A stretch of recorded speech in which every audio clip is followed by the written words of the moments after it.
नमस्कार सभी को, कैसे हैं आप सभी। उम्मीद करता हूँ जितने भी एस्पिरेंट सब बढ़िया हैं भाई। फटाफट आप लोग इस माइंड मैप सीरीज को आप ज्वाइन करें, देन विल स्टार्ट। और आज का जो टॉपिक है वो है making of the Indian constitution. हमने अपनी प्रीवियस क्लास के अंदर बेसिकली हमने बात करा था कि भाई कैसे जो ब्रिटिश ईस्ट इंडिया कंपनी है वो फ्रॉम द 1773 से चीज़ों को स्टार्ट करती है। अपना जो ऑब्जेक्टिव है from the trading to ruling वो चेंज करती है टिल द 1833। एंड फिर हम देखते हैं कि रिवोल्ट ऑफ 1857 के बाद जो सिनेरियो है वो काफ़ी चेंज होते हैं आपका। और 1858 जो गुड गवर्नेंस एक्ट, फिर 61 काउंसिल एक्ट के बाद अगर हम देखें इंडिया का जो रिप्रेजेंटेटिव है इंडियंस का वो धीरे धीरे लेजिस्लेटिव के अंदर और एग्जीक्यूटिव के अंदर बढ़ता हुआ दिखता है हमें। एंड लास्ट में 1947 के बाद जब भारत आज़ाद जाता है उसके बाद ही कहानी है, अब आती है making of the Indian constitution. ये तो हम सब जानते हैं कि जो संविधानिक सभा है भाई उसका जो कंसर्न है वो आपका कैबिनेट मिशन से जो कि आया था 1946 में। क्लियर। अगर मैं बात करता हूं making of the Indian constitution के बारे में, यहां से प्रीलिम्स ओरिएंटेड एस्पेक्ट काफ़ी आपको देखने के लिए मिलता है। और अगर हम बात करें 2024 के प्रीलिम्स के अंदर भी कुछ जो सिनेरियो है या फिर 23 के अगर हम बात करते हैं तो दो क्वेश्चन आपको 23 एंड 24 में आपको देखने के लिए मिले हैं यूपीपीएससी एग्जाम्स के अंदर। तो सबसे पहले हम बात करते हैं जो स्टार्टिंग है वो है टाइमलाइन। ध्यान दीजिएगा, हम इसको टाइमलाइन से पढ़ेंगे ताकि जो क्लैरिटी है वो हमें और इन डेप्थ हो जाए। तो सबसे पहले हम बात करते हैं ईयर ऑफ द 1934। किस बारे में बात करते हैं? 1934 के बारे में बात करते हैं। एक जो लीडर होते हैं जिनका नाम है एम.एन. रॉय। क्या नाम है इनका? एम.एन. रॉय है। ये पहली बार आइडिया देते हैं किसके? Constituent assembly for India, put forward for the first time by the M.N.. Roy. और ध्यान दीजिएगा ये क्वेश्चन भी ऑलरेडी यूपीपीएससी एग्जाम्स के अंदर पूछा जा चुका है कि पहली बार आइडिया किसने दिया था। क्लियर। अब 1934 में आइडिया दिया था एम.एन. रॉय जी ने। क्लियर। और 1935 में जो इंडियन नेशनल कांग्रेस है, कौन सी आपकी जो आईएनसी है, इस डिमांड को ऑफिशियली क्या करती है? डिमांड करती है for the constituent assembly frame to the constitution of India. The Indian National Congress for the first time officially करती है, डिमांड करती है। अब अगर हम बात करते हैं क्वेश्चन के बारे में, यूपीएससी एग्जाम के अंदर भी या फिर हम बात करते हैं यूपीपीएससी एग्जाम के अंदर डायरेक्ट कंसर्न आया है कि भाई officially demand. Clear, solid. UPSC exams के अंदर भी एंड यूपीपीसीएस एग्जाम्स के अंदर क्या क्वेश्चन दिया है कि भाई आईएनसी ने फर्स्ट टाइम ऑफिशियली डिमांड कब करी थी संवैधानिक सभा की? तो वो थी 1935 में। एंड अगर हम बात करते हैं जो ब्रिटिशर्स थे उन्होंने इस डिमांड को कब एक्सेप्ट किया था, तो वो आ जाता है आपका 1940 में, जिसको हम बोलते हैं August offer. Clear, accepted the demand finally. अगर आप देखें यहां पर बैकग्राउंड के अंदर, कहां पर? बैकग्राउंड के अंदर हम बात करते हैं तो वर्ल्ड वॉर 2 है आपका, शॉर्टेड। और इंडियंस का कहते हैं ना जो उनका सपोर्ट चाहिए कहां पर? वर्ल्ड वॉर 2 के अंदर। तो इसलिए जो ब्रिटिशर्स होते हैं वो इस डिमांड को फाइनली मान जाते हैं यहां पर। Point clear. और अगेन अगस्त ऑफर अगर हम देखें, थोड़ा सा टाइमलाइन है।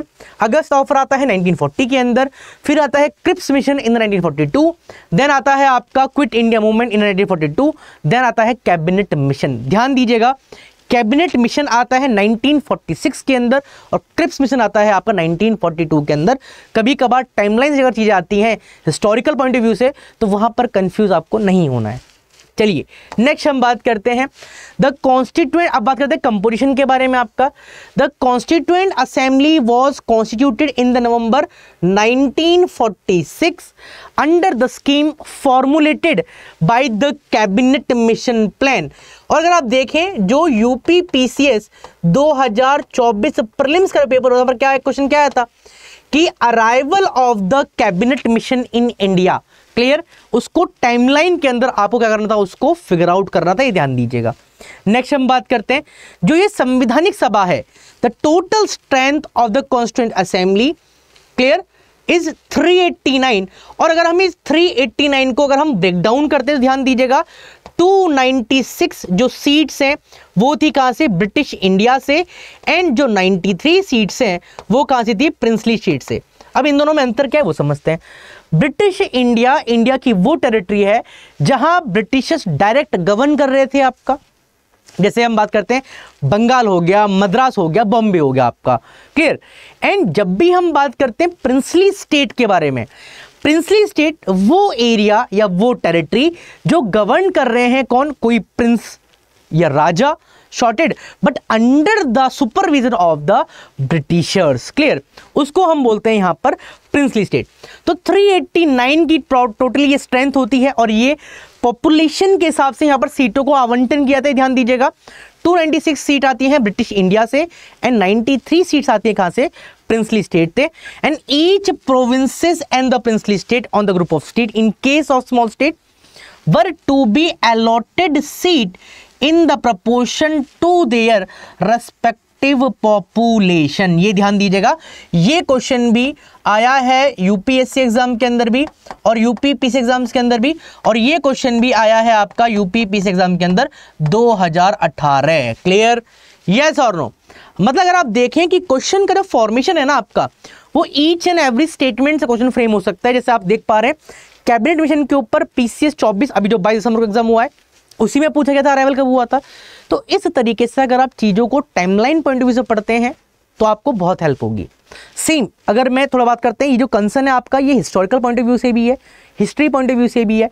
सेम जब हम बात करते हैं historical background of the Indian constitution, ऐतिहासिक पृष्ठभूमि, वो भी टाइमलाइन के हिसाब से। तो चीज़ों को अगर आप हिस्ट्री पॉइंट ऑफ व्यू से अगर आप टाइमलाइन से पढ़ेंगे तो डेफिनेटली आप यहाँ से क्वेश्चंस को क्रैक कर पाएंगे। और इवन 2024 प्रीलिम्स का जो एग्जाम आया था, आपने देखा था कि वहाँ पर ईच एंड एवरी, अगर हम बात करते हैं हिस्ट्री से अगर 10 क्वेश्चन आए हैं, एग्जाम्पल ही समझते हैं आपका, 10 में से 8 से 9 question directly from the timeline concern. समझ पा रहे हैं? तो ये पॉइंट बहुत इंपॉर्टेंट है। चीज़ों को अगर आप टाइमलाइन पॉइंट से पढ़ेंगे तो आप अच्छे से वहाँ पर फिगर आउट कर पाएंगे। अब हम बात करते हैं वर्किंग के बारे में।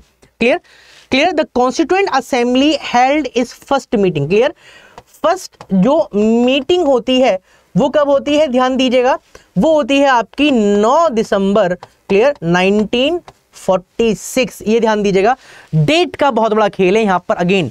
क्लियर, फिर आपका 13 के पास आपका ऑब्जेक्टिव रेजोल्यूशन जवाहरलाल नेहरू जी द्वारा लाया जाता है एंड कॉन्स्टिट्यूएंट असेंबली काफ़ी विवाद के बाद या काफ़ी बहस के बाद उसको अडॉप्ट करती है, जो अल्टीमेटली क्या बन जाता है आपका प्रियम्बल बन जाता है।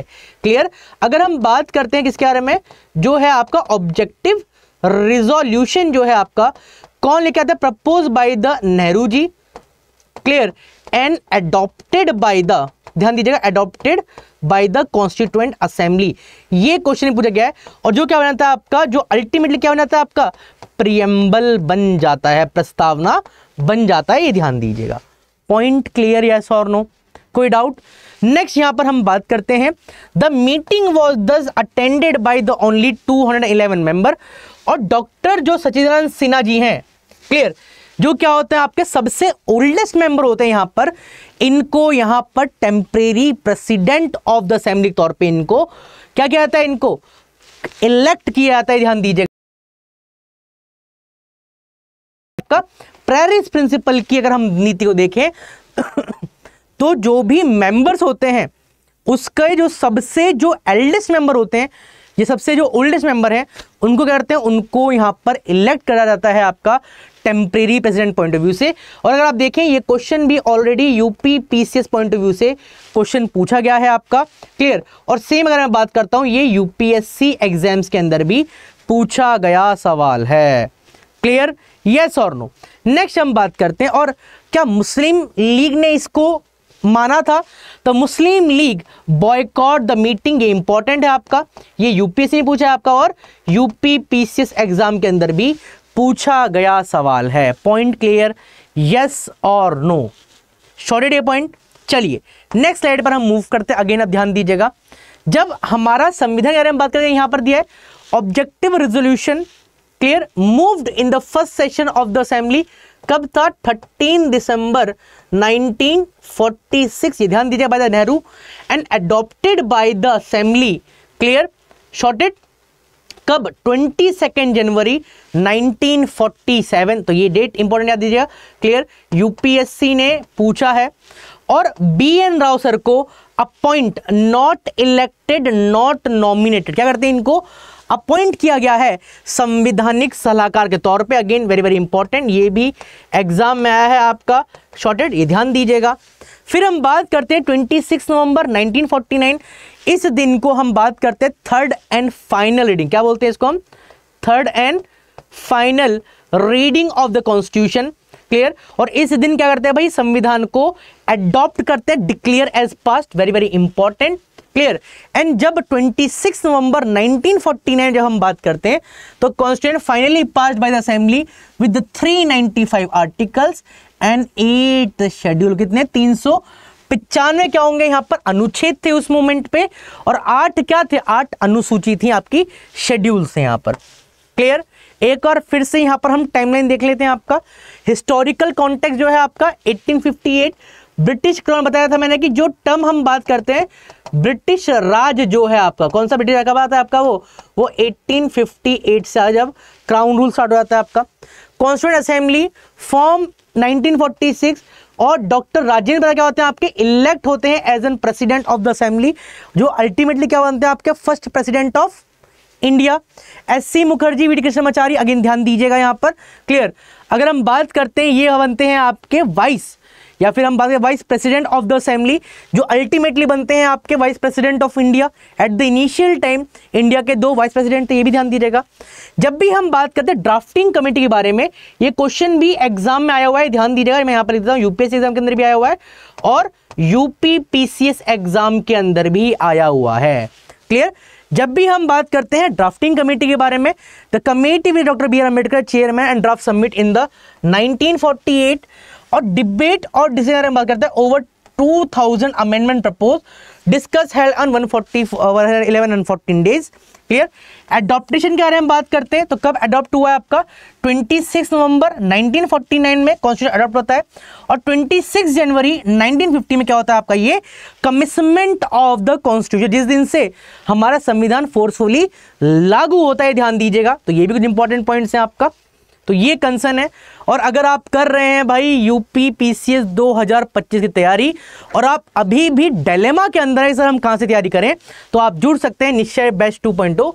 यहां पर आपको prelims plus mains plus interview तीनों की इंटीग्रेटेड तैयारी करवाई जाएगी।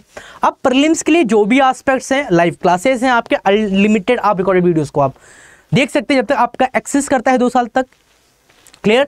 सेक्शनल टेस्ट है, मॉड्यूल टेस्ट है, फुल एंड टेस्ट है, ये आपको मिलेंगे। मेंस में आपको कंटेंट जो डाटा है फ्रॉम द मेंस ओरिएंटेड वो भी मिलेगा आपको। आंसर राइटिंग प्रैक्टिस भी होगी आपका, हिंदी भी है, ऐसे भी है आपका, फिर आपका GS1 GS2 GS3 GS4 and सबसे इंपॉर्टेंट GS5 और GS भी यहाँ मिलेंगे। एंड ऑफलाइन सेंटर्स पर या फिर हेडक्वार्टर्स के अंदर आपको बेसिकली इंटरव्यू तैयारी भी कराई जाएगी। अगर आप यूज करते हैं कूपन कोड AD Live, क्या करते हैं आप, AD Live कोड यूज करते हैं तो आप इसको अवेल कर सकते हैं 9,999 रुपए में, ये ध्यान दीजिएगा। और बहुत ही लिमिटेड ऑफर है, 6 जनवरी से ये बैच स्टार्ट हो रहा है आपका। नेक्स्ट हम बात करते हैं, अगर आप अभ्यर्थी हैं यूपीपीएससी RO जो मार्च 2023 की ये वैकेंसी है, 11 फरवरी 2024 में एग्जाम हुआ था, कुछ कारणवश लीक होने के बावजूद अब ये एग्जाम होने वाला है मार्च 2025 में, क्लियर। मार्च 2025 में होने की पूरी संभावना है।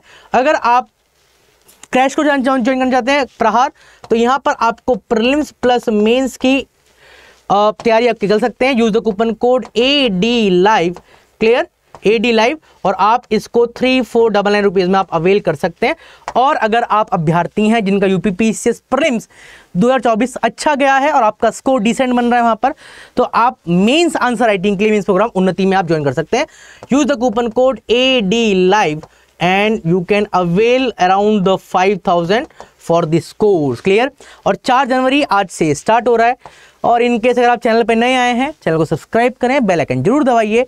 और चैनल का नाम क्या है आपका, clear, UP study IQ UPPSC, clear. इसी के साथ करते हैं इस माइंड मैप को यहाँ पर स्टॉप एंड मिलते हैं आपको second next mind map sources of the Indian constitution. जब तक जय हिंद, जय भारत।